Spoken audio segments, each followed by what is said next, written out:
योगेन चित्तस्य पदेन वाचा मलं शरीरस्य च वैद्यकेन योपाकरोत्तं प्रवरं मुनीनां पतञ्जलिं प्राञ्जलिरानतोऽस्मि।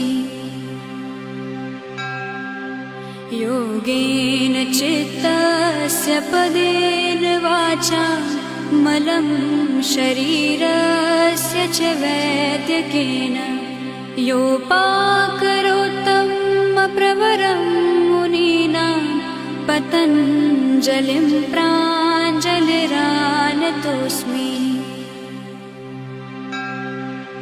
योगेन चित्तस्य पदेन वाचा मलं शरीरस्य च वैद्यकेन योपाकरोत्तं प्रवरं मुनीनां पतञ्जलिं प्राञ्जलिरानतोऽस्मि।